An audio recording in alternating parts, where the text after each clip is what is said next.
And I said, hey, this is a song. This is a cover of a band I used to be in. And then, of course, we play Brotherhood. And, in retrospect, just a total dick move. And just not a good moment for me and where I was at that time.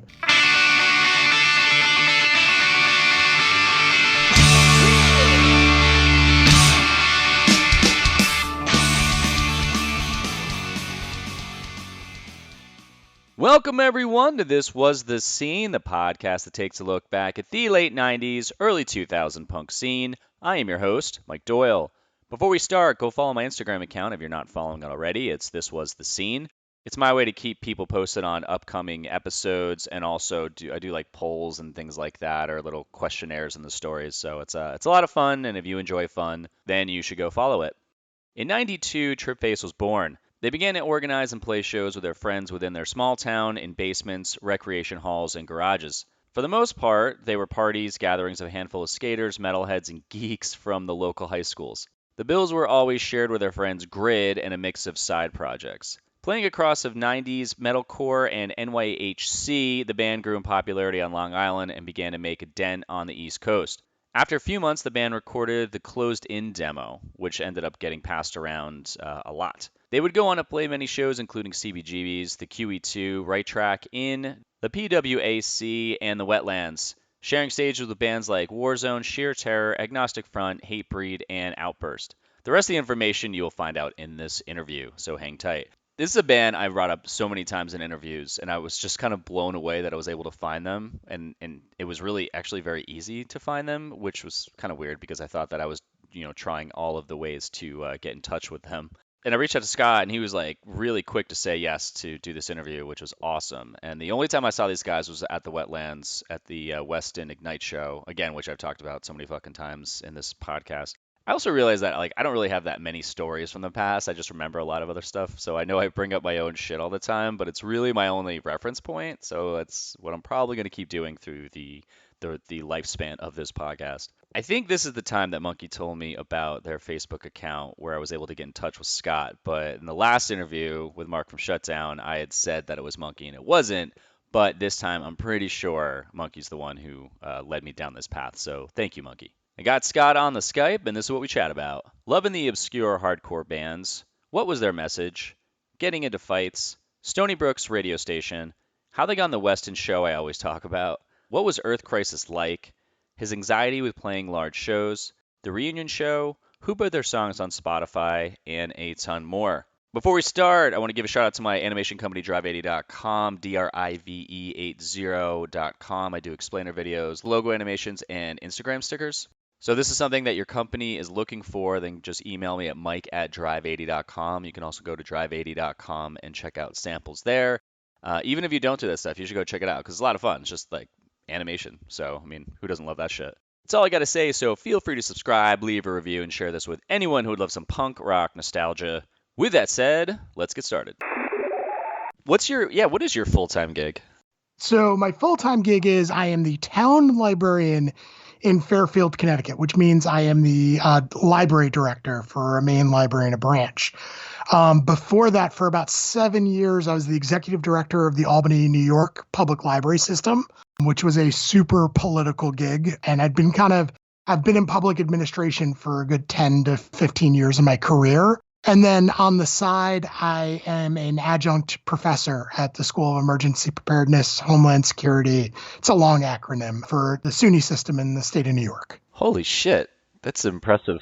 And I do that. And I also, I did, even after Tripface broke up, I did PR on the side for a booking agency or a local promoter and simultaneously booked shows myself for a while. So I'm used to working in public relations, used to working with the press. Oh, that's cool. So you were the one who would reach out to set up interviews, or? Yeah, I would reach out. We would do internal interviews, and then I would be the spokesperson sometimes for these groups. And in the, for the library side of things, always the spokesperson. Music side of things, they would usually put me, they would send the journalists to me because I was probably the better spoken person in the group. Do you think being a frontman for so long helped you? Oh, because I have bad social anxiety, Really? and I'll get into that. But yeah, 100%. Hardcore was the best university I could have gone to for leadership and public relations and community engagement. I could, yeah, totally. But I always try to find some way to weave where like someone started before they got into the scene when they were in the band or whatever they did, and then where they're now, and you can just see this thread that just kind of connects that their mental state of where they were in the like when they were young and to like where they're at now. And a lot of times people are like, "Wow, I actually wanted to do this thing and didn't realize that when I was like 18, and I didn't realize I'm doing that now." Yeah, I mean, it's why I got into libraries because it's a DIY space and it's a positive space for the community. That's like the funniest thing, man. From I've talked to a bunch of hardcore bands lately, and the music that comes out of you guys is so aggressive. But everyone in the bands are just like the nicest people, which, it's like some bands. I was talking to Andrew from Strife, and Yeah, I listened to that interview. That was a good interview. oh, that's awesome, man. Yeah, like I was talking about like how Earth Crisis, they just back then when California Takeover came out, that's how I got introduced to like hearing them in like Firestorm. I was like, holy shit, this is amazing. But they like bands like that you'd see and you'd think, oh, these guys are just angry. And I'm sure they were probably really nice, but like a lot of like hardcore bands for me, because I was in the pop punk scene, I'd always just be like, man, these guys are just always pissed, but like none of you were. Well, actually, maybe some of you were, but majority of you seemed just like so nice. The 90s, almost everybody was guaranteed to be a goofball, and have fun. That was a good time to be involved in hardcore because it was really aggressive and it was really hard, but at the same time, I started going to shows in the early 90s and experienced New York right as crested from kind of the violent scene. And then, to get involved, especially in Long Island, we were just a bunch of goofball kids who loved hardcore and then loved going to diners and bowling. So, not much different than pop punk. Were you guys a straight edge band? We were. Yes, we were a straight edge band. A bunch of the members were Christian, which is always interesting to talk about. And most of us were vegan. Yeah, because I was reading how you guys were at the eastern part of Long Island, which is so fucking far. I mean, isn't that like 3 hours out of Manhattan? No. So, if you're not in traffic, it's an hour and a half. But it was to get there by train, which is how we got the shows originally, because we didn't have, none of us had a license. It was a 3-hour train ride. And that was, 2 trains, a bus from Riverhead to a town where we could hop on the train and then transfer the train and get on a regular train. It was just the first 2 years we went to shows. I mean, it was a weekend long adventure. So, which was always fun, but it was like, I think the first year of me going to shows, we only went to like 7 shows because it was like, you had to save up, but also it was exhausting. And it was all, you had to lie. You couldn't tell your parents you were going to the city. So it was like, we had to build this lie and then like sneak out. I mean, as kids, though, we had nothing to do, so having all that time with your friends on a train was probably so cool. As an adult, I would just want to kill myself after one of those commutes. Be like, I'm never fucking doing this again. If I had to drive a half an hour to a show now, I'm like, I'm not going. But, back then it was like, oh, I'll drive 4 hours to Syracuse to see a band and then turn around and drive all the way back and sleep in a rest stop or play. I mean, that was the way Tripface operated. We didn't really tour. So it was like, oh, we got a show in Pennsylvania. All right, everybody gets picked up at like 1:00 and we're going to drive 5 hours to play Allentown to 6 people. See, like that's the funny thing about this conversation is because, and I'll talk about this too, like I sent you a video, which also you have it posted on your Facebook account with that show you guys played at Wetlands with Ignite and Weston. Yeah, which was a great show, which was a fantastic, because I love West. So, and that was the first and only time I ever saw you guys play. But you guys, I mean, I've literally years ago, because I used to live in Jersey and I was living in Hoboken for a while. And me and my buddy John Price, shout out to him, we were at some show. I think we were at like a Norma Jean show, and we left and we're like hammered. And we're talking to these kids, and they're from Long Island. I was like, dude, there was this hardcore band from back in the day. I saw them once, and they were fucking awesome. And then they just disappeared.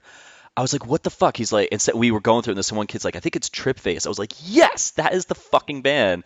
So I'm so excited to do this Oh, interview that's awesome. because of like that's such a like you guys. I had remembered you for so long, and then even like trying to find you, which was a lot easier than I thought. But So, what I always tell people when I was super into hardcore and I was young, I loved deep cut bands.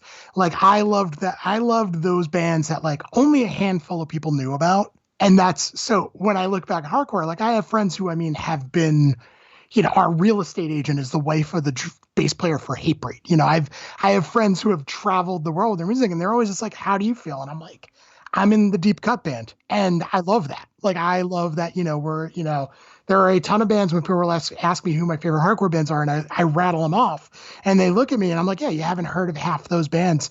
I always gravitated towards bands that just were just the band's band or that handful of people knew about. So I always I don't look back really and regret anything because it's like I ended up being in the kind of band that I probably would have liked when I was a kid. what were just to list off what were just name drop some bands that you're like, Oh here's some God, deep cuts. one of my favorite bands ever, and hands down my favorite Boston band is Eye for an Eye, and that's like in my top. I used to drop Super Touch. Now Super Touch is relatively well known. Back 10 years ago, most kids didn't know who Super Touch was, but like Eye for an Eye. I'm trying to think of some other really deep. It's hard because now there's not a lot of deep cut bands. Iceman from New York, who are relatively well known now because Mackie played drums on those recordings, but I love that band. I mean, I can list off Long Island bands like Big Sniff or Scapegrace, who I absolutely loved, who I would say are kind of deep cut Long Island bands. I think just having some names is cool because the listeners love listening to these interviews because there's so much nostalgia. So when people are they're listening to it either on the way to work or from home, going back from going home from work or on a walk or whatever they're doing, but they just get this kick out of like I remember that band, like I totally remember that band, yeah. Or people like will go out a lot of times after these interviews too, and they'll find these bands and just like on YouTube or Spotify and listen to them, and it just they're like I remember this. Yeah, that's awesome. And it's, hopefully that rabbit hole makes them realize the influence those bands had later on. I mean, it's like I love Converge. Converge is one of my favorite bands, but I always list off the bands that I'm like, no one knows this is the influence of Converge. And I'll like rattle off bands and people will look at me like I'm crazy. I'm like, no, I can totally hear it in their music. Well, it's funny because you guys, your album, your full length is on Spotify, and I didn't even think to look for it on Spotify until today. I was like, let me try. I'm like, oh my God, it's right there. Like the sound you guys had, and also like you mentioned a couple things, like you did not tour, but you guys would do these long drives. When I remember seeing you, the crowd was going nuts, and that was another thing too. I was like, who the fuck is this band? I've never heard of them. And then you guys were gone, but the sound you had, even in that album, it's very like I don't say mature, but it's like technical and it's good, and it seems like you guys could have just really skyrocketed from there and you just stopped, which we'll get into, but I don't want to get too much far into it. Yeah, no, I mean, there's a good story behind that, and some of it's mental health, and some of it's just having everybody on the same page. Okay, so let's go way back and kind of give like the timeline here and the origins. How did you get involved in the scene? Was it because of the band, or did you get involved in the scene and then start a band? So I was always kind of I was the random hardcore kid in my school. I grew up in Riverhead, New York, way out eastern end of Long Island. I lived on a potato farm. My dad was into race car driving. I mean, it was very much like not the normal path for hardcore.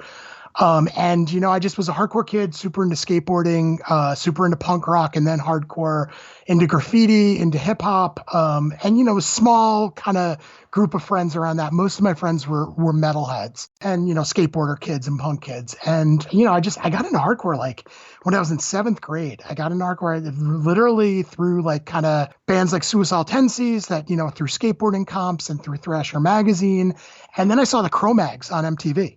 That was it. I rode my bike 2 miles into the record store that I worked at, and I special ordered Age of Quarrel, and my life was never the same because you would just read the liner notes and just go, okay, these are the bands I need to now go find and buy records from.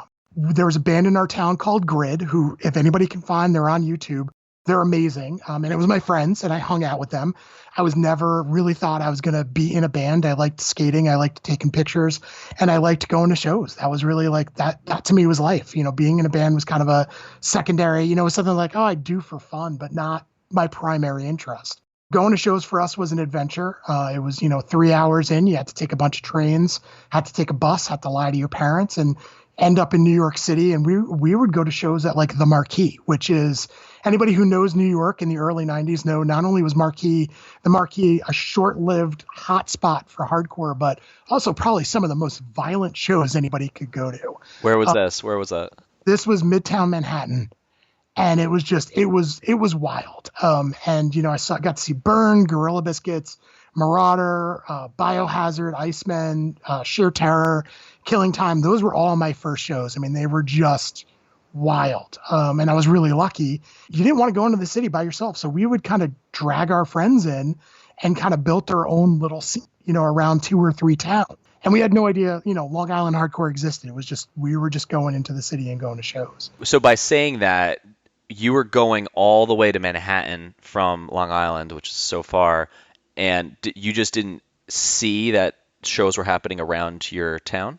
Well, yeah, not even our town. I mean, the shows were happening about an hour west of us. So in like Bayshore, a club called Sundance, and then there was the Right Track Inn, and we didn't have cars. So it was just easier to take the train into the city and see bands than to try to get somebody to drive to a show. And, shows were few and far between. So we weren't connected. We had no idea that there was kind of, this scene that was going on the same island as us. How do you go from like, you listen to these bands, you're connecting to, this is the sound I like, and you're going to shows to see them. So what's that bridge between seeing them and then you becoming a front man of a hardcore band? Oh God, it's a long bridge. So I got time. My friends in Grid my friend Rick was teaching me how to play bass because I was just like, yeah, maybe I'll learn how to play bass and start a band. And my friends and I, we were like goofing around. And Grid, started playing shows on the island. They played the Angle, played a couple other places, but we were doing shows in our hometown, like in basically barns and garages, just like Friday night parties. And Grid really needed like another band to play with. So we started some bands. We always kind of had this revolving door of bands, but I always wanted to be a bass player. I did not want to be a singer at all. Like that to me was just like, it's too upfront. I had already started playing around with like doing zines because I was into photography. I liked everything else, but just the idea of getting up there and being the representative of the band, that totally scared the heck out of me. But one day, and it's funny to think about, I wasn't the original member of Tripface. The Tripface actually got started by the current drummer of Black Label Society. Really? So yeah, so Jeff Fab, who's an incredibly talented drummer, musician, he lives out, he grew up out in Mattituck, New York, which is the next town over. He started a band with my friend, he started jamming with my friend Brian, who I worked at a record store with. Brian was kind of like this older kind of metal industrial dude who also liked hardcore and would go to a show occasionally. So him and Jeff were jamming, and it was moving more towards kind of hardcore. And one day we're at work and Brian looks at me and he just goes, yo, we started a band. We need a singer. And I was just kind of like, like, how, okay. Like, a little apprehensive, but I was just like, yeah, I'll try it. He's like, dude, you love hardcore. Like, this is what you're all about. And I'm like, okay. And we actually, the song Brotherhood, which is like, you'll find all over the internet. It was in that Victory documentary. That was actually I wrote the lyrics to that song in his parents' kitchen. I wrote the lyrics, listened to a tape in his parents' kitchen, and then we went to Jeff's house and we finished that song, which is funny because that's the song that we're typically most well known for. Interesting. Like, do you think that song still holds up today? Yeah, and I love that song more because it's more that's our more punk kind of it's basically a Motorhead riff, and it's great lyrics. So kind of corny 80s 90s Brotherhood unity song, but still holds up today. I still like it. Did you like because starting to write lyrics, it's you with a blank piece of paper and a pen, and you haven't done it before, and you just start like brain dumping on paper? Were you like reading the lyrics back to yourself at that point, thinking like, oh, this is shit, or like you had to do it a couple times, or did the song basically just flow right out? No. it just flowed. I mean, that was really I guess being a frontman was a unique talent that I never liked. So, it came naturally. Like, they put the mic in my hand and I start singing and everybody looked at me and I was just like, okay, cool. Like, I guess this is what I do. I guess I'm a better singer than bass player, and that's, probably what I should do. I went on to play bass in other bands and that's more my thing, but yeah, it just came naturally. Just I could write lyrics really quick. I could write melodies. I could structure a song. It was just that was kind of a thing that I was really quick and talented at, and it was just kind of a natural thing for me to do. When you practice with your friends, that's the first time you belt out noise and you're going, okay, I got this. And then you have to do it in front of people. Do you remember that first show at all? The first couple shows where you're trying to just figure yourself out? Yeah, it's what was good about it was the first few shows we played, it was just it was basically a house party or like a barn party. So it was just us, our friends, kids from our school, kids from a couple schools over, and just us kind of playing in a basement and going off, and it was just fun. And that was a really good practice for what we would do later on, which we never expected. This was we formed a band to basically play with our friends at houses and maybe if we were lucky, play a basement farther out on Long Island. It wasn't like, the shows that we would later play, that was never the plan. So did you guys like when you started, because it was just for fun, because I think hardcore bands had more of a mission than like pop punk bands talked about girls. Yes. And pizza. And yeah, and just like stupid shit. Like there was a band LWL from Jersey that talked about like Dunkin' Donuts, and but hardcore bands, they would get on stage and in between songs would be like, preaching about shit, and like a lot of you guys, were vegan, straight edge, so you like committed to something. Like were you guys as a band that way from the get-go, or did you guys kind of just loosely go, we just want to play music? Yeah, it was, I guess, the message was really kind of that pure, like, this is about, as cheesy as it sounds, but at the time, you're 17, 18 years old, 16 years old, really. It was about friendship. It was about unity and friendship and being united against things. Because, this was the early 90s out in a rural community.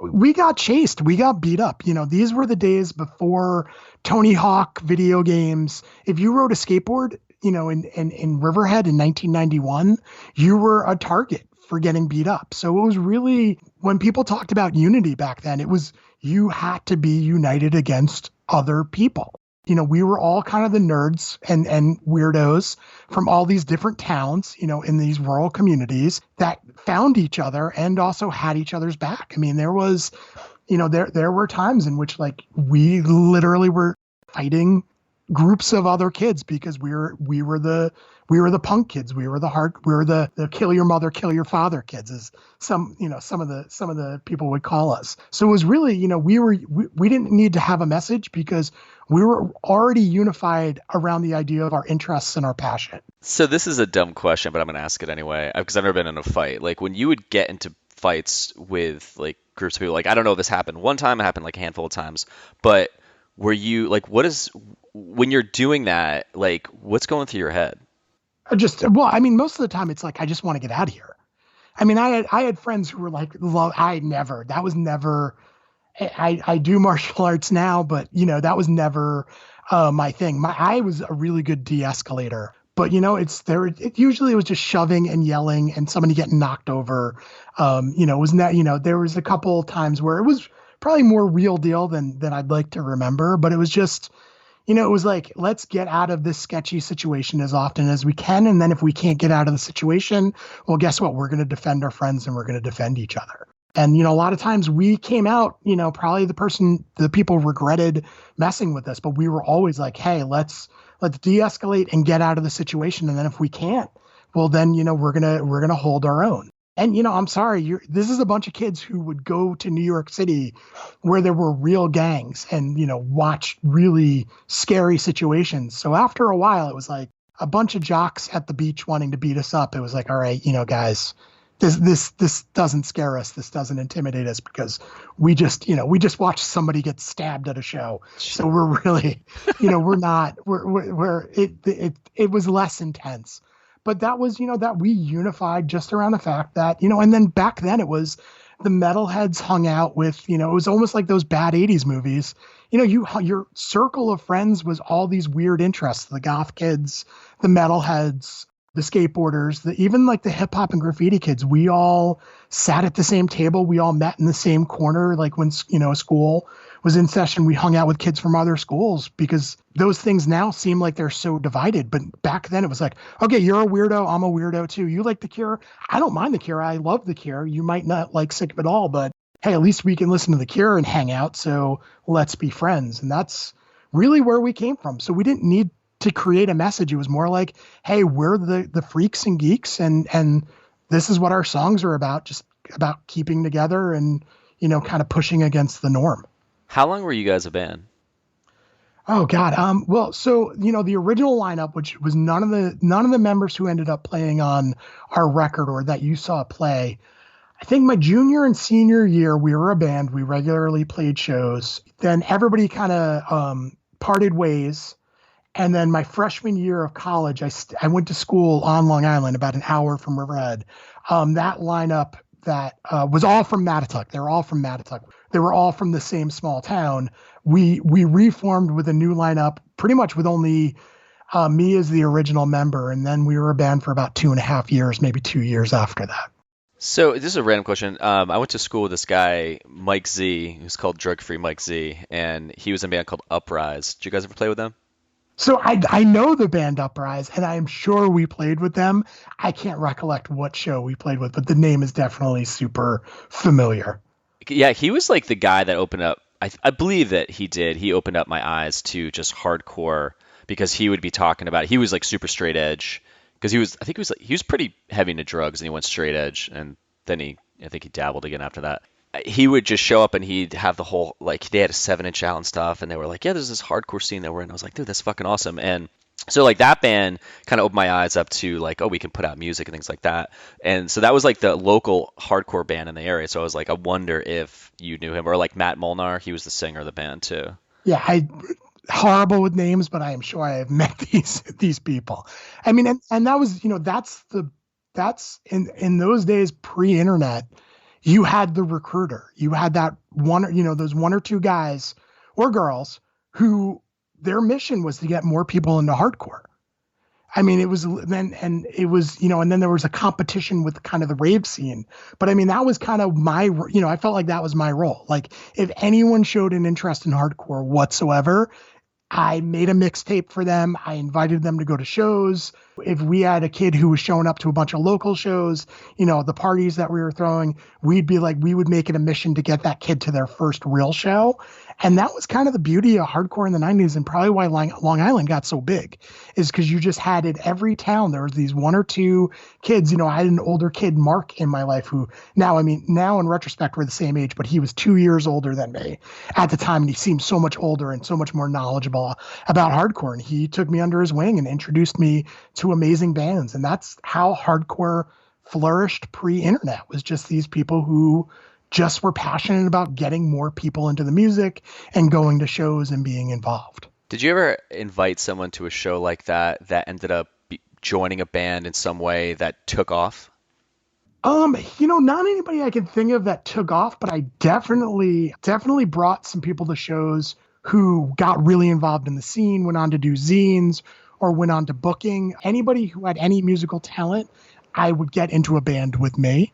But, we definitely brought a lot of people into the scene. But, now that I think about it, no one that did anything hugely influential after. So I guess that's a little bit of a regret. Yeah, no, it'd be funny if you're just like, oh yeah, I got, I can't even think of any names, but it'd be kind of just hilarious how that you'd connect the dots to that. Yeah, well, I mean, like the guys who did Glassjaw, they were these young kids. I mean, Dave, who's not in the band anymore, I mean, he was my buddy. Him and I would talk all the time, and I would get him into bands. And, we had Daryl. I mean, they were, for Tripface, they were a young band that, we kind of were super friendly with and got on shows. We played the bass player's basement. We played Dave's basement at one of our, for a show. Glassjaw was just a band that we definitely became buddies with, who were younger than us and just played with us a ton of times before they would go on to be huge. And actually, Dave, our bass player from Tripface, was a road bass player for them. He actually played live shows with them. Yeah, it's funny. I have it written down there because I remembered. I don't know how I remembered this, but when I saw you guys that one time, he was playing the show with you, and I'm a huge Glassjaw fan, and I've seen them live. I saw them so many times live back in the early 2000s when they were blowing up with like Worship and Tribute and all that. And I remember seeing him being like, "This guy looks so fucking familiar," and I was like, "I think he was the bassist in Tripface," and he was.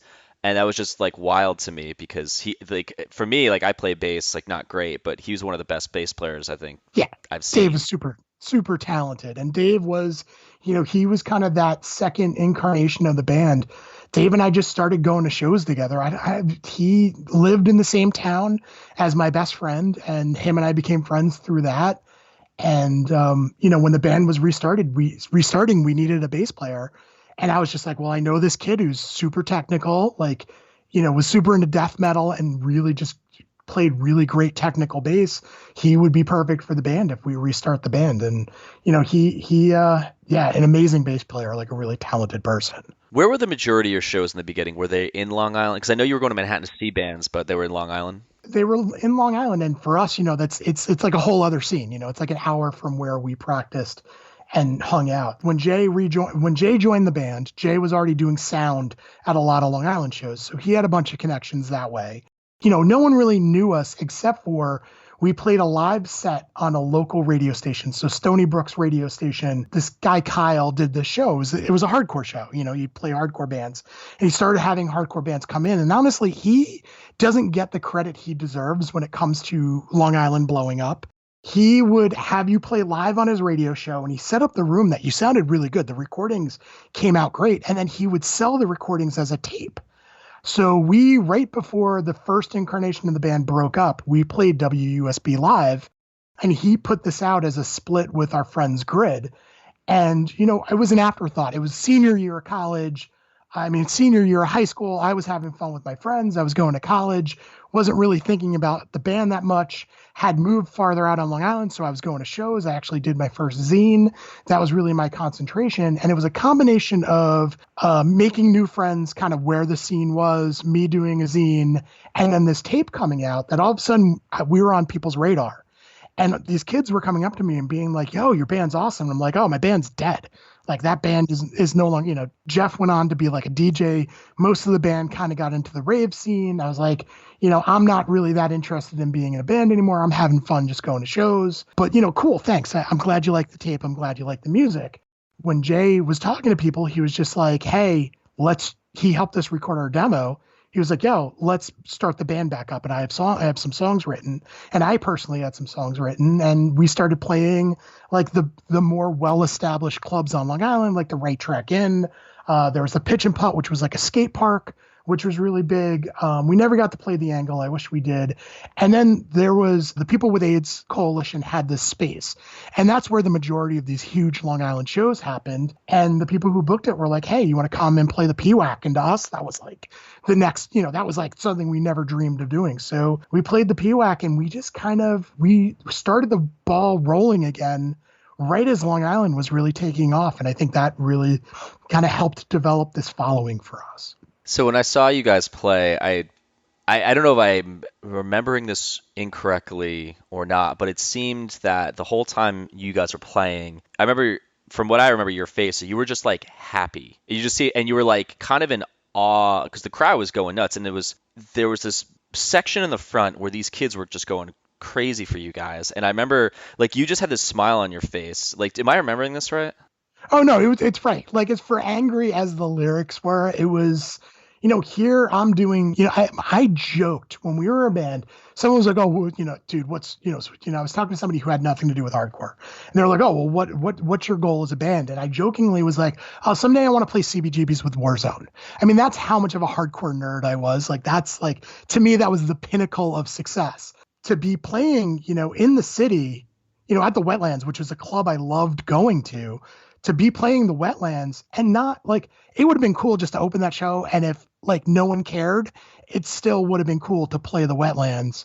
I'm playing the Wetlands and playing with bands I really liked, and kids are going off for us. That's just like, of course I'm going to be happy. I couldn't fake being angry, because it's like, this is awesome. Like, this is fun. It was. I really, those first, probably that first year when the band really started to take off, I enjoyed it because it was just like, this is exactly what I love about hardcore. And it really made me, I was super, at that time, I was super passionate and happy about it. It's funny. I did a poll on my Instagram yesterday. I was at a pup show down here in Raleigh, and I did this poll. Like randomly, I'll just get like stupid random ideas and put it because I got there early, and I just put opening bands. Should you skip it or support the scene? It was a very small percentage that skip it, and like sometimes I like to see the whole show, but sometimes I'm like, I just really want to see this band. But like you guys were kind of I guess to that, I don't know what the word would be, but like to sometimes if you do miss an opening band, like you guys were the opening band that I saw, and I was blown away. So it's just like, and then 20 years later, I'm talking to you about that stuff. So it's just kind of funny that like, kind of a thing for anyone who wants to skip the openers. You might miss a great band. Yeah, I mean, and some of the best, some of my favorite bands, my favorite shows of them was them opening up for band, being the first band. It's a really great way to see bands raw and in the beginning of their, when they're really starting their journey. And, so it's always fun to look back. And I was a bouncer for a long time. I worked security. There's probably a lot of pop punk bands that you like that I saw early on in their career. And it's always fun because some of them I've seen and they've blown up and become huge. And I was like, oh yeah, I remember when I worked that show and I thought they were good. And, they were the opening band on a tour. So, I mean, yeah, go see the openers. I mean, I am now too old to make it all the way through a show when I go, but it's always fun to see an opener. And also like, it's respectful. It really is. I mean, it's why shows should only be 4 bands and not 20. Give these young kids like a chance and give them, this might be the only show they play. So, be in the audience and get, bob your head to them and kind of show, that you're enjoying what they're doing. And you might actually be seeing the next huge band and you get to look back and enjoy seeing them at their, at their proto kind of phase. This might be a hard question to ask, or answer, but do you remember how you got on that Ignite Weston show? So, we were super lucky as a band. So, we were playing Long Island, we were doing our own shows, and then we were playing places like the PWAC. And we played a show. I think we were opening up for like Murphy's Law or somebody, or like we were like the second or third band on the bill. And there was Kevin from SFT Records and Tyler King. And Tyler and I had actually met. Tyler, he was a huge scene juggernaut. He did king size booking. He was always around on Long Island. He's just like a really good guy. He lives out in Portland now. So Tyler was kind of doing a lot of booking, and he was booking at CBGBs and he was booking at the Wetlands. And we were playing, and we're early on the bill. As usual, for some reason, Jay's guitar would always go out. It was from us jumping around because we would go crazy. We were super energetic. So Jay's guitar went out almost perfectly, or the power went out. So it was only Pete, the drummer, and I for kind of like the chorus of a song. And Tyler said he was in the back room of the PWAC and he heard the music go out and all he heard was drums and vocals. And the vocals was the crowd singing along. He's like, so we walked out to like 300 kids flipping out to a band we didn't really know. And he's like, after that, he's like, all I wanted to do was be your, I wanted to be your manager. And Tyler became our manager. And it was because Tyler being our manager, we just would get on these ridiculous shows.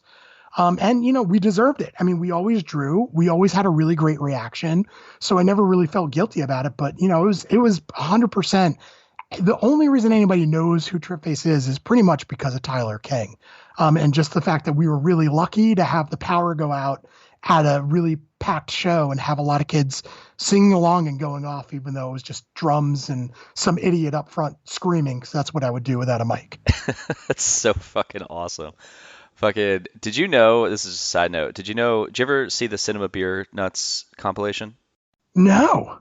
I talked about it with Andrew from Strife because that's how I heard about Strife, because they had this video for Blistered and it blew my mind, and then I had to go out and get in this Defiance and became a huge Strife fan. But there's another video in there with Ignite playing, and it's all the entire footage is their live show from your show that you played with them. Oh, that's amazing. That's funny. Yeah, it's like online too. And like I was in a band, our record label before that, he's in the back like recording the whole thing. There's so much happened in that one show. It's so wild. Like even Like, yeah, I talked to Chuck from Weston too, and we talked about that show as well. It's just like it's so funny how it's just so many different stories happen just for that one little 3 hour pocket of time. Yeah, I mean, I just discovered the video for it a couple months ago, and I was just like, oh my God, this is amazing. Like all these memories came flooding back to me because it was just like, the stress of going into the city and, getting your gear in and just playing, a show with those bands and bands that you really like. And, even though it was the 90s and there was a lot of mixed bills, sometimes we were like, God, we're going to stand out so much on this bill. Like we love Ignite, but we're going to be the metalcore band on the show. So I remember that show really, really well. And some of the pictures, the discography that Motherbox did later on, some of the pictures from in the discography were from that show. Wow. Yeah, that was the only time I think I ever went to the Wetlands for a show. Yeah, no, it was such a great venue. It was such a fun venue, such a cool layout. And it's I don't think it was that show, but one of my good friends like Lou, who I'm still friends with, who tours with all these like amazing bands. That might have been the show him and I met at. Yeah, that show does have a lot of weird connections. You said that you guys didn't tour at all, and it seems like you guys almost created this. What's the word? Like, you're the band, you're doing the band, you stop, kids start hearing your songs because of that tape, so you like get it going again, and then later on you guys stop. So it's like it almost seems like you guys kind of have this unintentionally creating this urgency, not urgency, but like mythia. I don't know. There's something about you guys where people are like, where the fuck do they keep going? Like, we want to see them again, and you like just stop, or you don't really tour. It's like you're almost kind of like creating this. I think urgency is the word. Like, where you're like, we don't want to give it. It's like people are like, we want more, and you're like, nah, like we're good. And they're like, fuck. I was we're good. I don't know if the rest of the band was like we're good. Oh, okay. But it was yeah. I mean, we did one mini tour. We went for a week with Indecision down to Florida and back, and that was the only tour we did. We were supposed to go to California with Silent Majority and Indecision and back. We were supposed to tour an entire summer, and that's when the band broke up. We got on Exit Wreckage, which, Wreckage just reformed. That was an iconic label, especially for the kind of not post-hardcore, but hardcore kind of hit this maturing point with bands like Stillsuit and Shift and, around the Bond Street scene. And, we getting on Wreckage for us. I mean, the first Madball, the Madball, not the first, the Madball 7-inch on there, bands like Mind Over Matter, Neglect, Yuppie Side. Getting on Exit Wreckage was huge for us. And, it really releasing our record the same time as Indecision, we were out there more than we knew. Like when we broke up the second time, we didn't think anybody was going to care because we just didn't know people knew about it. So yeah, it was never intentional. The urgency was never intentional. It was really just kind of like we all had different stuff going on in our life. For me, it was school. Like I was focused on college. I did not want to make music. Music was my life, but I didn't want to make it my career. I was always very nervous of that. And I promised my mom early on, my mom worked really hard to get me into college and, worked really hard to help me pay for college. I was going to graduate, I graduated with like a 3.8. Like I was not going to let my mom down, and I wasn't going to let music get in the way of school. I wasn't going to let music get in the way of, my family. And that was really hard. So we would do a lot of weekends. We traveled all, up and down most of the East Coast just by doing weekend gigs. And, getting in the van and saying, okay, we can probably hit these two towns on a Friday and Saturday if we all, get out of school early and we get picked up on the right time. We can play Pennsylvania and then maybe hit New Jersey or hit Vermont. Yeah, we took a ferry to play Connecticut and Vermont because it was shorter to take the ferry. So we played a lot of shows, and we played a lot of really iconic shows. We played, we did a weekend with Earth Crisis. And the weekend was with Earth Crisis and Marauder. We played a Friday, Saturday, and Sunday with Marauder and Earth Crisis. We played Boston with 454 Big Block and Earth Crisis and 10 Yard Fight. I mean, that show is one of the best in my memory. When we did travel, we played these. Sometimes we'd play not so great shows, but we would play these great shows. And I think we got in front of kids more so than if we were a full-time touring band, just because we lucked out to get on great shows. Just real quick, like, what were Earth Crisis actually like? Because there was so much. Just super nice. There was so much, nice, but did you know about because there was always these rumors like they would beat the shit out of people for like smoking a cigarette and all that stuff. Yeah. No, we did a weekend with Earth Crisis and Marauder. I'm watching, I was a little more seasoned than the rest of the guys in Tripface. The rest of the guys in Tripface were very much, most of them were Christian. They were straight edge, not necessarily by choice. They were just, they grabbed onto straight edge because they were already straight edge. I hung out with just a gnarly cast of characters. My hometown wasn't rough, but it was a little bit on the rough side. So, Marauder I could hang out with, I could hang with, not necessarily hang out with. So when we did that weekend with both bands, Marauder was doing some crazy stuff. And it was funny because I'm like, oh my God, I'm on tour with Earth Crisis, but also like Marauders, maybe, it's possible they're doing mushrooms in the parking lot. It was just a really cool experience. So Carl and I would have conversations every time we played together, and he was just a very low key, like soft-spoken, intelligent person. Like I just was, I never, when I saw violence at shows, it was violence, maybe not, the most violent, some of the most violent stuff I saw at shows was we played New Hampshire with Furia 5 and a bunch of white power skinheads showed up. That night didn't, end well for some people. The guys who had the reputation for violence definitely owned that reputation and maybe deserved that reputation. But there was definitely bands in the scene where they had a reputation for violence. I was like, no, they're just regular. You can talk to them about like comic books and nerd out about, records and 7-inches and just, and Star Wars. And, Yeah. Bands like Earth Crisis, they were not, maybe a few guys I wouldn't mess with, but they were just cool guys to talk with and just hang out with. It's just so funny how just stuff like that would come out of nowhere and just, even 2 decades later, I'm still remembering this being like, wow. And I'm sure other bands had little stories like that. But I probably should ask this more in the beginning, but I couldn't really figure out how to fit it in. You guys switched between the name Offsides and Tripface for a while. Was this before the second iteration? This is before the second iteration. So we were actually called, when Jeff and Brian were in the band, we were called Godhead because I was a huge Burn fan. I wanted to sound like Chaka. I wanted to move like Chaka on stage. Jeff was all about Cage's drumming. Like we just wanted to sound like Burn. So we were called Godhead, and then we found out about the band Godhead Silo. So we're like, all right, we got to change our name. So then for a while I switched to bass because I was like, I don't know if I want to sing. And my friend Ross sang, and we were called Offsides for a while.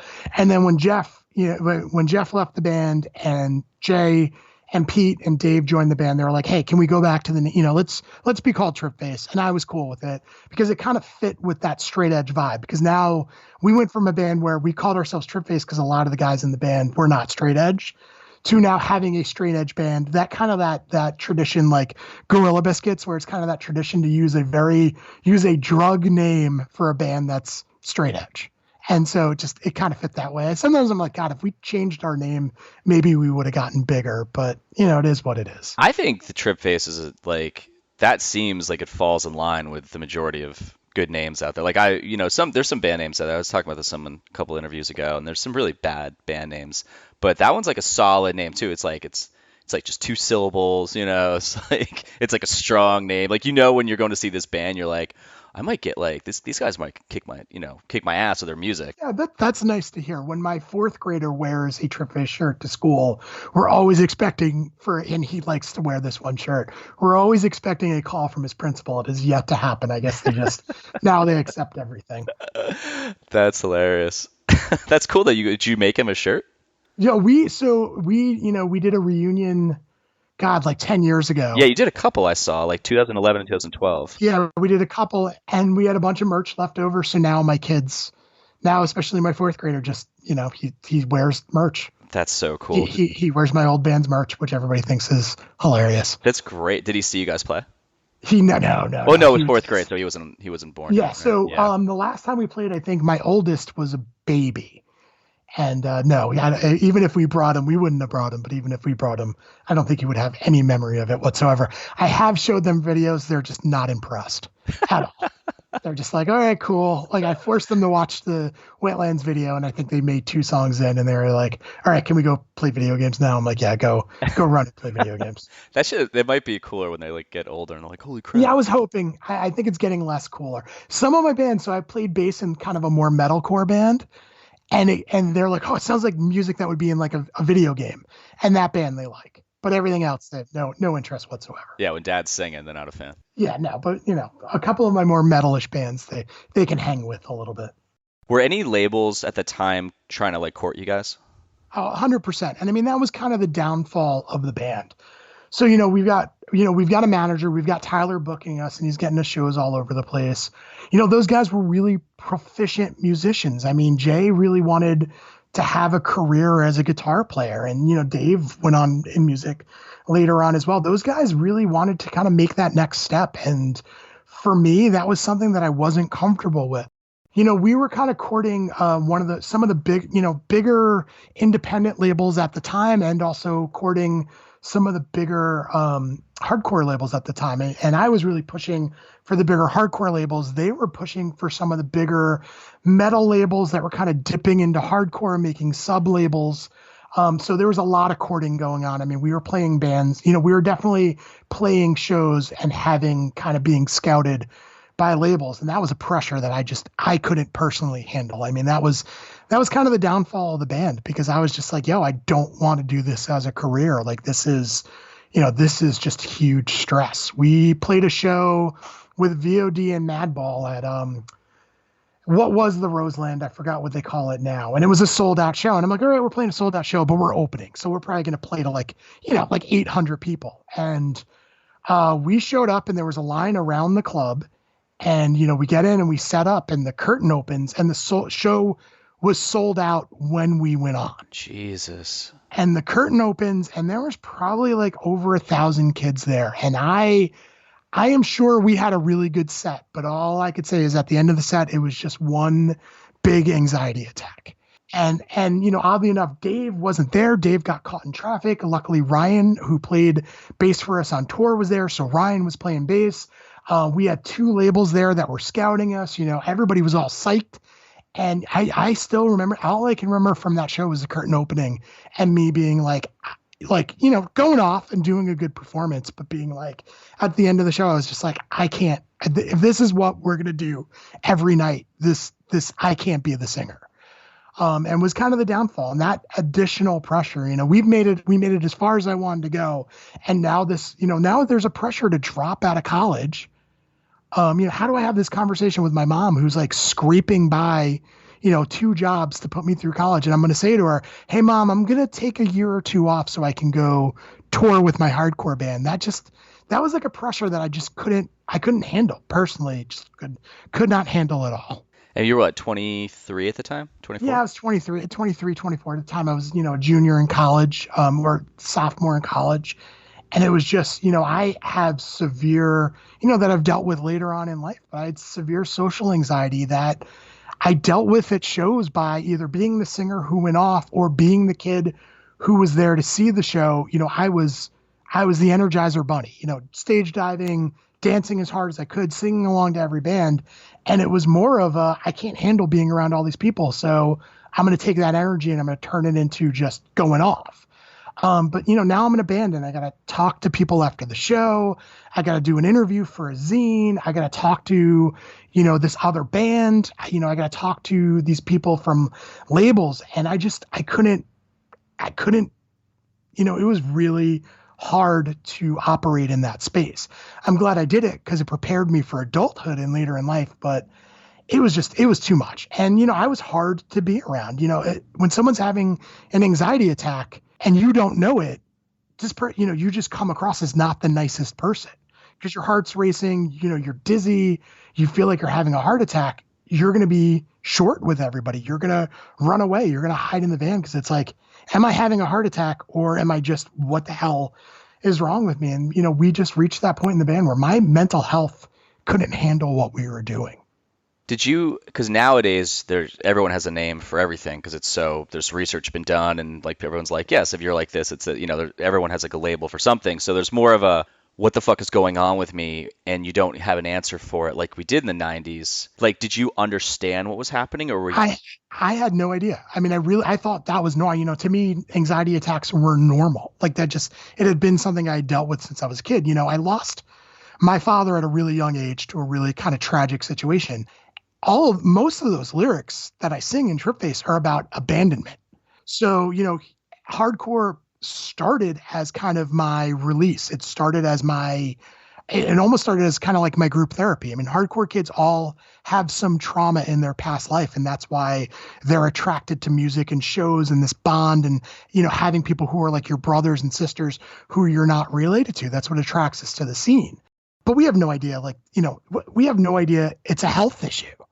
So it was until way after the band, until finally, I had a pretty much close to a breakdown where I actually went to a doctor and went to a clinician, and they sat down and said, you've been suffering from this your whole life. You need to go on medication. You need to see a therapist. You need to talk about things.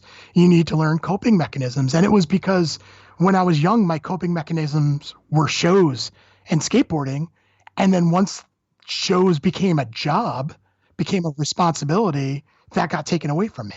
And never mind, I'm up there singing about my life, like my trauma in my life. It's no longer a release. It's again, you're being forced to do it. Well, it's almost like it's the outer, like the core of it isn't being handled. It's the outside of it that's you're kind of painting on like a shitty wall almost, over and over again. It's, and it's building and the complications of relationships in bands. I mean, you're being in a band, you're managing a really complicated relationship with 4 other people. And if everybody doesn't see things the same way, it just adds to that stress and anxiety. 100%. Well, the other thing too is that you figure the crowd is coming up to you because they are like you, but they're coming to you for comfort because they're feeling that. And you're just like, okay, like this kind of works backwards here because I feel the same way you do and I have anxiety, but you're coming to me for comfort and this is freaking me out. So it's going to make it worse for me. And I never wanted to be that singer who ran away from kids who enjoyed his band. So I would have to put like extra energy into like, okay, at the end of the set, I'm going to be at the merch table. I want to be that front person who like people remember meeting and talking to. So, there's that extra pressure where you can't, you can't just step out. So how did the band actually break up? Like, what was the conversation? Like, what was the meeting that happened? It was just not a good moment for me. So we played CBs. Did you play with Warzone? Did you actually get to do that? We actually did. We not only did we play with Warzone, that's crazy. We actually went on after Warzone, which killed me. And the video's up there. I apologize on stage, and I'm like, so we're playing a show, and I forgot who else was on the show, but understandably, and it was one of Tyler's shows. He's like, you guys have to go on after Warzone, and I was just like, dude, that's disrespectful. He's like, we want some of the kids who are here to see you to see Warzone, and everybody's a little nervous that like the majority of the show is going to stay because it's Warzone. But we're nervous that some of the younger kids, like they basically like they dug into that. Hey, you want younger kids who are into your band to see this band that you love. So you got to go on after them. And then I was like, okay. And I actually apologized on stage because I'm like, I can't, I'm playing after a band that like I loved on every level. Like I like their music, but I loved their message. I loved who they were as people. So yeah, we played a show and at CB's with Warzone, and we played after them, and it's still funny and a funny story, but still kind of weird to me. But it wasn't this show. We played some other show, and I got in an argument with the guys beforehand. I was mad about what label they really, really wanted to be on. And I was feeling like the band was not mine anymore. And, just not being in a good place. We were about to play Brotherhood, and I said, hey, this is a song. This is a cover of a band I used to be in. And then of course we play Brotherhood. And, in retrospect, just a total dick move, and just not a good moment for me and where I was at that time. And, they were understandably upset about it. I didn't go home with the band. I went home with a friend of mine who showed up, and I'm like, yo, I'm just going to duck out with you. And the next day they just called me up. They're like, we don't want you in the band anymore. And, they were totally right. And I said, no, you know what? You can't kick me out of my own band, but I'm going to quit. And that was my story for a really long time, but understandably, and they had every right, they kicked me out because I just was not an easy person at that period of time to deal with. I guess they talked it out and they decided that they were going to go on and do a different band, and just hope to kind of build off the success of Tripface. But yeah, just my own mental health and just where I was at that moment in time kind of just ruined that band. Can I ask what the label was that that No, was. I never share it because I always feel like it's a little bit of weird humble bragging. I'll just say that, they went on to do a couple other Long Island bands and it ended up being short-lived, but some of the bands that were on the label went on to bigger and better things, and many of them were Long Island bands. Okay. I mean, my first thought at that time would have been Victory, but they kept going. Victory was that was the label I wanted on.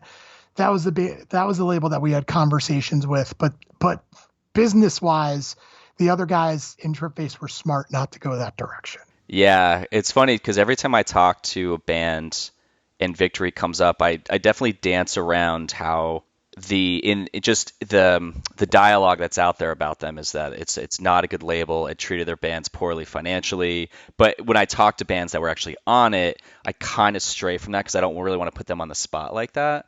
And so talking to you talking to you about it too, like you had a close call, like close ties with almost being on it. So it's kind of a But when I talk to bands that like weren't on it, I'm kind of like, so I heard that label was shit, and they're like, oh, I've heard that too. Yeah, nobody wants to get sued. I mean, no one wants to get in trouble with them.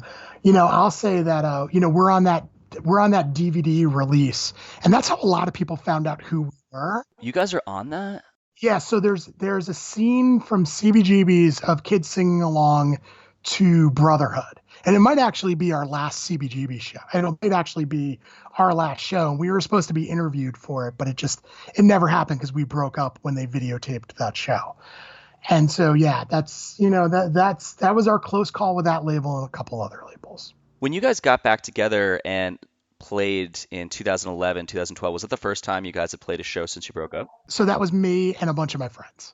Oh. So we did a scab reunion. Yeah. So, I dropped out of hardcore for a little bit when the band broke up. I kind of got involved in other kind of, positive stuff. Most people break up, leave their bands, and they get into partying or they have some, negative story. I actually got into some political organizing, got into volunteer work, worked for a local school district, finished school, all positive things. But then I moved to Albany for grad school, and the only people I knew in Albany were hardcore kids. So of course, pretty much my first week in Albany, I'm getting dragged to a show, and 2 weeks later I'm in a band. So I had still been involved booking shows, doing a zine. I really got back into hardcore 100% when I moved to Albany. And somebody reached out to me and said, hey, we've talked to the other guys in Tripface. They're not interested in doing something. Would you do something on your own? And I'm like, yeah, I've got friends, that will play, and we'll do a couple shows with those guys. And we did that. It was fun. I always kind of compare it to, my friends who played baseball in high school and college. Now they play slow pitch softball. I always joke that was my slow pitch softball kind of season. I missed music I missed playing music just enough that I was like, all right, I'm going to get out there and do a couple shows. And it was fun. We had a blast. And I think it was kind of like sowing that final seed in me, at least, to kind of be like, okay, I still feel good about this. And it was kind of nice to do. And it was also like a pure indication to me, like, dude, you're done with music. Like, you don't want to do practices anymore. You don't want to scream anymore. I had a headache for like a day after the show. It was a good kind of like, hey, guess what? Like, this is not for you anymore. Like, stick with being a dad and a librarian. That's your role now. When you're watching, when this is early 2000, what year did you guys break up again? 98? 97, 98. So when you're watching the early 2000s happen after you're out of the band and you're seeing this new thing happen in the scene, were you kind of like, what were you thinking to yourself? Kind of like, oh, thank God we're not in this, or shit, I think I miss not being in this. It was, it was neither. It was more like it was being able to enjoy shows and music again. As strange as that sounds, not having the pressure of singing in a band, not having the pressure of being gone every weekend, being able to go. And, it was also the style had changed. Towards the end of Tripface, I was getting more into bands like Acme and Converge and, Human Remains. Was getting super into more technical death metal and grindcore. So for me, it was more of enjoying metalcore coming up and just being able to immerse in that scene as just someone who's enjoying it and going to shows just to dance and go off and not have to worry about schmoozing with people to get shows. So it was almost the opposite. It was kind of like it was kind of, there was days where I'm like, oh God, would have been cool if Tripface was around for this. But at the same time, it was like, God, the pressure of being in that band is gone, and I can just go to shows and have fun. It's so funny that you said that Roseland story. Like my dream, all I ever wanted was to play a show that was like, I always say Irving Plaza, but I've been to Roseland before. I think it was, it might have been Irving Plaza. It was one of those big Roseland's bigger. Roseland's way bigger than It might have been. Plaza. Then it might have been Irving Plaza. It might have, and we might have been booked at the Roseland later on. I mean, but that size of venue to have it packed with kids is like a lot of bands. That's the dream, and it's just so wild that after hearing why you didn't want to do it makes sense, but to be up there to have that complete opposite view of like, I don't want to do this shit anymore. It's so fascinating to me because that's all I ever wanted. Yeah, it was more of a, oh shit, I want to go back to, playing Ray's Basement in Central Islip. Like that was the moment where I was like, this is not the direction. I mean, it's the direction you want to go because it's success. We're always sold through our whole lives, be successful. So it's like, oh, I'm doing music and I'm successful, and hey, I can make this, I could eke out a living for a 20-year-old doing this, but no, God, no. Like that was, it seems, the concept of it seems great because it's success. But when you really think about it in the grand scheme of life, I'd rather be 48 and doing a podcast interview with somebody I don't know about this band and being that deep cut band than being on a big label, doing a bunch of tours with bands you're not into, totally burning yourself out and kind of probably just being miserable for your early 20s. I'm totally happy with the direction that my life took. And I love that too, because I think if you're the kind of Al Bundy person who had 4 touchdowns, a fictional character, but that's what you live to talk about it. Those are glory days, and nothing's been good since then. It's just kind of like, oh man, that's so sad. You have so many more decades to go if shit goes well, and you're just living back then with regret. And it's just like, oh. It's sometimes when you wanted to do this interview, there was part of me that was like, are you going to really do an interview? Like, don't live in the past. But then part of me is like, you got to celebrate the things that you did when you were young. You don't want to be Al Bundy, but you also you don't want to ignore the person you were because that's who made the person you are today, and celebrate that. I mean, it's to the people I work with when we talk about stuff like this, they think it's cool. Like, wow, you were in a band in high school that people still care about today. And I'm like, yeah, it's cool. And I'm proud of it. It wasn't the highlight. It wasn't the pinnacle of my life. Being a dad is the pinnacle of my life. Things I've done in my career, are things I'm equally proud of, if not more proud of. But I still celebrate who I was when I was in my early 20s because it was cool. I mean, it's really cool that I did that stuff. I'm really happy that I did that stuff. Yeah, I mean, it's your foundation of where you're at today. Like, you took all that with you to do the certain things, it sounds like, in your career and like little things you learned from there, like you talked about in the beginning of playing as a front man, went into like your PR career and all that stuff moving forward. Yeah, oh, it totally did. I mean, it made me, the skill sets that I bring into leadership and nonprofits and in municipalities, all of those things, that comfort of getting in front of people, that ability to talk to people from different backgrounds, it all comes from hardcore. It all comes from being in a band. It all comes from just going to shows and meeting people, de-escalating violence and meeting people from different backgrounds and meeting them where they're at and learning, about their life. We talk in my field, we talk about a lot of things like, unconscious bias and, serving people from backgrounds that are different than us. And I always kind of say, God, thank God for punk and hardcore, because at 17 and 18, I was talking to kids in gangs, from Brooklyn and, from parts of, Newark, going to shows in Newark. And I got to see what people's lives were in those situations. And at the same time, here I am, I'm like a kid who lives on a farm having a conversation with these kids from these kind of totally different backgrounds. I got a really great worldview, not just from being in a band, but just from generally going to shows.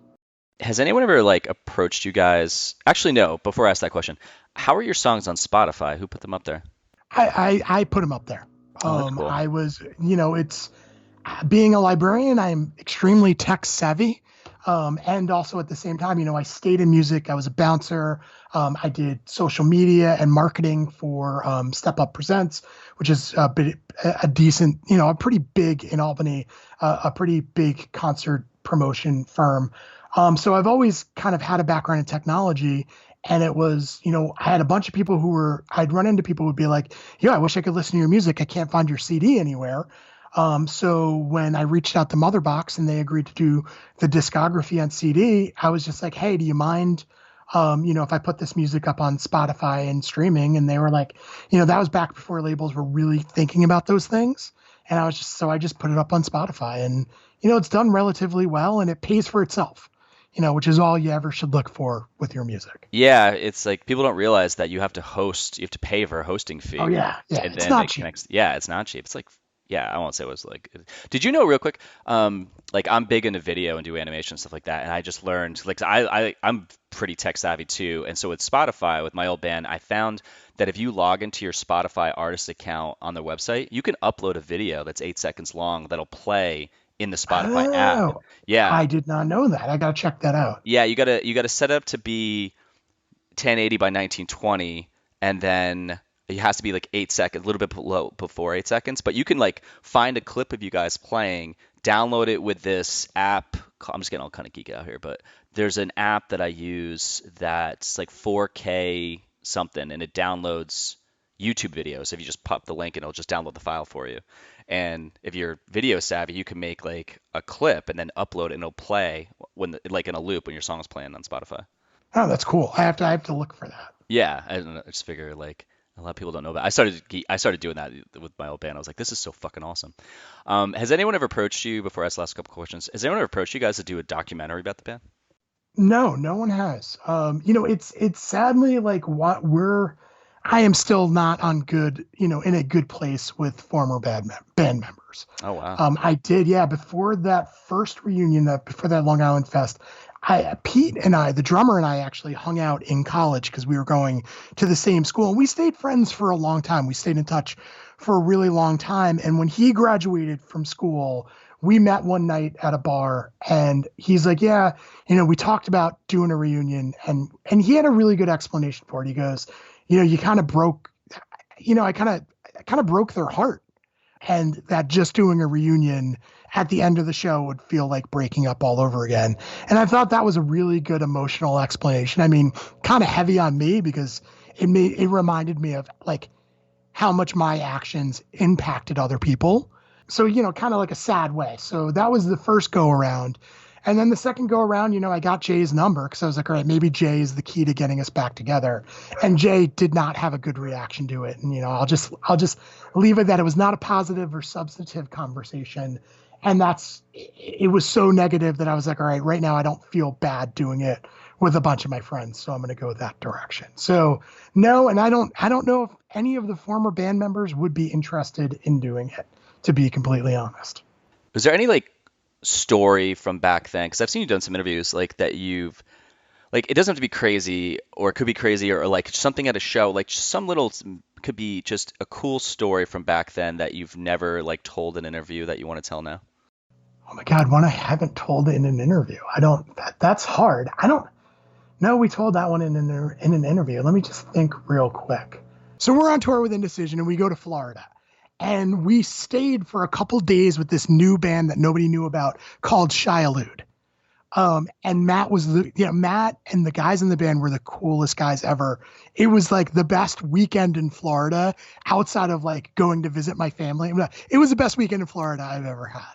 And it was cool because it was just hanging out with these people who later on became like these huge, like Chad's like, Chad is like, everybody knows Chad, and it was, in retrospect, it was cool because I'm staying with these guys who would not only start Shialude, which became this juggernaut of a band, but then, there's Chad, who was probably 13 at the time, who would go on to start Newfound Glory. And he was a kid, he's like a kid hanging out with us. So we played Miami, and Miami was wild. It was the hottest show I've ever played. It was wild. And it was on New Year's. And in Miami, you celebrate New Year's with gunshots in the air. So we're loading the van, and people are in the streets shooting guns. And I'm just like, we played with this other band, Brethren, who I think had some affiliations. And they're like, dudes, this is normal. Like, don't sweat it. Nobody's going to get hurt. And I was just like, all right, I'm out. Like, I think I hopped in a car I didn't go back to Matt's apartment in the van. And I think the van broke down on the way back to Matt's apartment. and they were like stuck in Miami with people shooting in the air, freaking out. And this is before cell phones. They had a way of getting a hold of us. And I, like a jerk, the usual lead singer, I'm comfortable in like Matt's apartment, hanging out with like him and Rachel from Indecision and Justin from Indecision, like totally happy, totally unaware that my band is broken down, being dragged by the Indecision van back to Matt's apartment. And that night we also we went to like some crazy like mini golf place. It's Florida. It's always always a little crazy. And it's just funny because I like was hanging out with this probably 13 or 14-year-old kid. And this is Chad, who will go on later on to to be a founding member of Newfound Glory. It was a really great weekend, a really great night. And in retrospect, like just insane to think like what some of those people would go on later to do. Well, it's funny too, just the gun story. People don't realize like bullets come back down and like go through people. We all grew up in a rural area. It's like you don't shoot in the air. Like we grew up with guns, so like we see all these people pulling pistols out and shooting. It's like I'm out. This is not my scene. Fucking A. Well, yeah, it's a buddy of mine met Chad one time. It was when he was in Newfound Glory, and he's like. Oh, he said something about Shai Hulud, and my buddy was like, yeah, he's like, I don't know, I didn't really like that band, I couldn't stand the singer's voice, and he's talking about Chad, and Chad was just like, yeah, that was my old band. He's like, oh, shit. His voice on those records, my wife is like, ride or die for Shai Hulud and listens to them all the time, and when the records with him on it come on, I'm just like, yo, this was so good, like at the time, it was so amazing. Yeah, I'll have to go back and like listen to that old shit. That's like, again, it's like these interviews, it always triggers a thought like, oh, I should go like give that a spin, as the kids don't say. Now it's a stream. Yeah, give it a stream. Give it a 0.00 penny for them to get. Before I ask the last question, what would you like to plug? It could be about you, it could be about someone else, it could be about both. Oh God, I don't have anything really hardcore wise to plug. I guess I'll do the cheesiest thing ever, which is get your library card, use your local public library, and support public libraries. I guess I got to throw that one in there. Not very exciting or punk rock, or maybe the punkest thing ever. I don't know. It doesn't have to be punk rock. I mean, literally, it could be like, oh, my buddy is having a garage sale down the street. Here's his address. Go buy shit. It's like that's like people never think about that. They're like, oh, it has to be known. It could be like anything. But I think it's great. Get a library card. That's what I always tell people. And there's a lot of punks and hardcore kids that went into public libraries. That's fascinating. That'd be an interesting thing to know about. There's a bunch that went on into library and information science. Huh. Well, cool, man. All right. So last question. What scene ethics do you hold on to this day? Oh, I mean, almost all of them, as odd as that sounds. My wife is still pretty involved, still goes to shows. Really, do it yourself. That life's all about what you make it. And if you have a strong group of friends who you are dedicated to, work through them and use them together to just, do what you want to do in life. Never be too big or too small for anything. I mean, I think that's really at the heart of hardcore. Build a good social circle around you and then live life to its fullest. And if you don't think you can, don't ever stop yourself from doing something just based on, skill or just that it seems insurmountable. We booked shows, we played music. We learned how to play music on our own. We learned how to record our bands on our own. Just go out and do it and enjoy life. You don't have to be perfect in what you have in your endeavors. You don't have to make money in your endeavors. Just grab life and do what you can do. Just do it. Do it yourself. That's really it. That's the ethic that I will walk through life. I've done it since the day, I fell in love with hardcore, and that's, something I will always, will instill in my kids, will instill in, the people I work with, and just the way I'm going to live life forever.